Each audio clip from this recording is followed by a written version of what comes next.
So I'm in downtown Detroit at the TCF Center, which is in the heart of Detroit, in the heart of the D.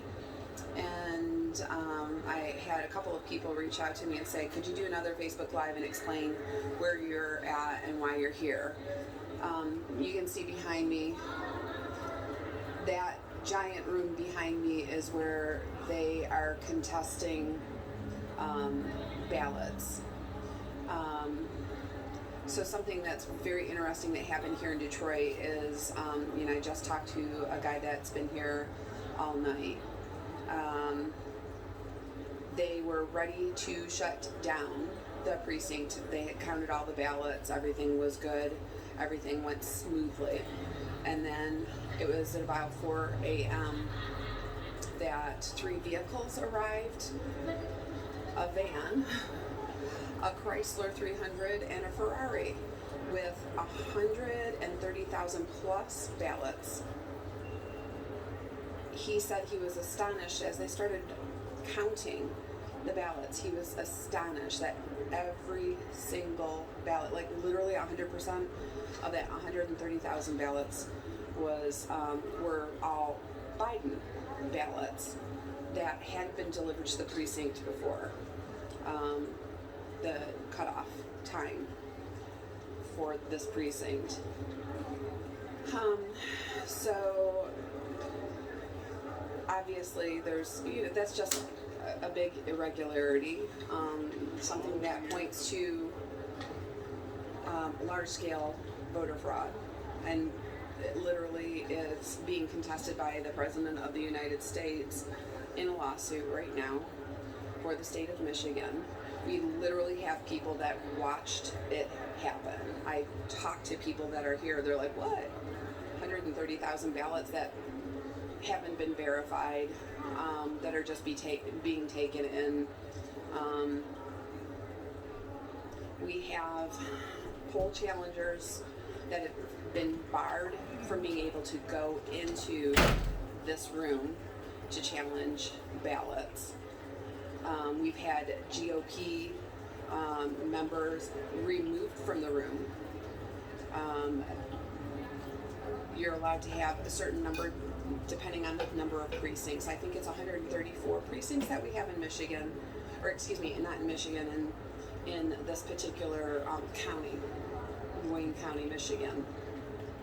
And we probably have maybe 50 to 60 representatives that have been allowed to go in to challenge. Mind you, according to federal law, for each precinct, there is to be one Democrat, one Republican to challenge. That hasn't been allowed in 24, well, actually since this morning, since about 5 a.m. this morning, when those 130 ballots were dropped off. We then had the situation where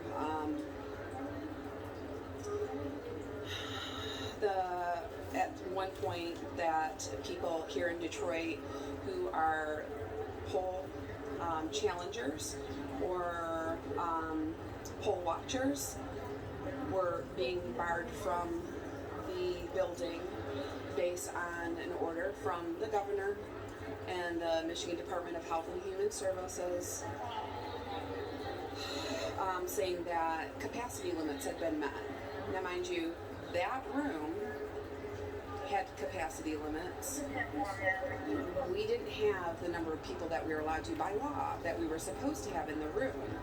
The rest of the building, I'm in a 40,000 square foot building, 40,000, or is it 400,000 square feet? Very, very, very big. Cobo, it's the old Cobo Arena. And we're spread out all over. I can run down the hall naked. I'm not going to do that, don't worry. But I could, and not be seen by anybody. I could pick a hall.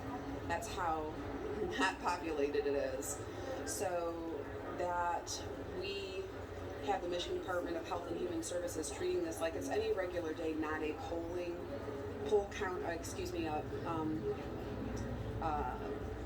ballot counting polling situation, which is regulated by federal law during times such as these to operate under a different law than what is normal for capacity during COVID times. So, in addition, we know, like we've seen, we've heard, that poll workers, the poll contesters are being harassed and intimidated.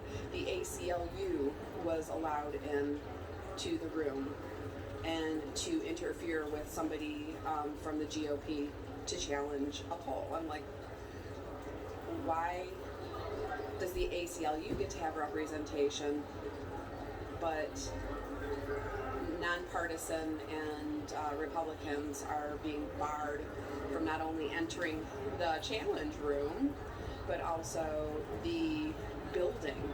At one point, I left the building, and again, I'm at TCF in Detroit to go make copies, and I got stuck in an elevator because the security guard said I wasn't allowed to go back up, and I'm like, these are, I talked my way out, out of that, of course, because, it's me. These are official documents for the GOP, which they were, to contest polling practices, and, I need to go. This is, my person that I came with is here, my car keys are here. There were a lot of people that were locked out of the building after they'd been in. They left for lunch, they weren't allowed back in, again, under the order of the Michigan Department of Health and Human Services. So, shenanigans in Detroit. And I'm not making light of it because it's really heartbreaking that this is what we've come to as a country. This is what we've stooped to as a country. Shame on us. Shame on us that partisan politics has taken away common decency, truth, honesty, integrity. It is disgusting what is happening in Detroit. It is disgusting. And it isn't about an election. It is about major fraud on a major scale that was very well organized.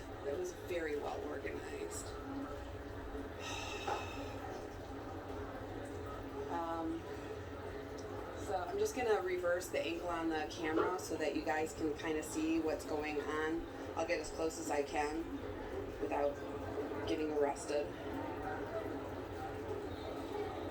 So what you have here is, and they put up a bunch of signs to block too. So this is where all the GOP people that are waiting to get into the room are standing. They just a few minutes ago let in 5 people, but no more than 5 people. And we know that we're down probably 50 people in there. So it's been very interesting. Detroit Police Department is representing.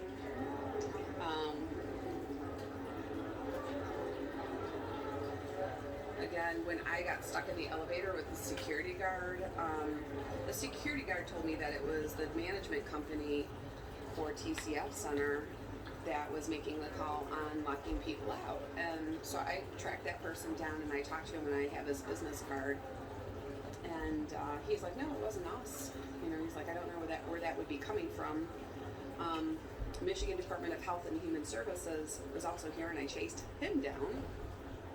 And I talked to him and he's like, well, I don't know voting laws. And I'm like, well, why are you here trying to regulate? Because this is a voting situation. This is a poll counting location. This is not business as usual. Why are you even here? And he's like, well, I'm calling my supervisor and I will, I'm waiting for direction from my supervisor. So I asked who his supervisor was. Her last name is Fair. And then he ran away from me down the escalator and met with Captain Johnson from the Detroit Police Department and promised promised me that he'd come back out to give me an update. Of course he didn't. So, it's very obvious that, things aren't as they should be. And I'm really glad that it's being contested.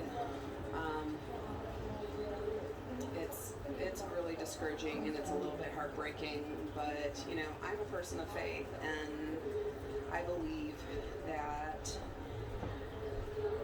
God is bigger than even this, and no matter what, God reigns. So again, from the TCF Center in Detroit, I will go ahead and post this and share it. So if you're just joining and you've missed out, this is the poll counting. And mind you, I can't wear a mask, won't wear a mask, and I've been here all day. So, yeah. Keep praying, pray big.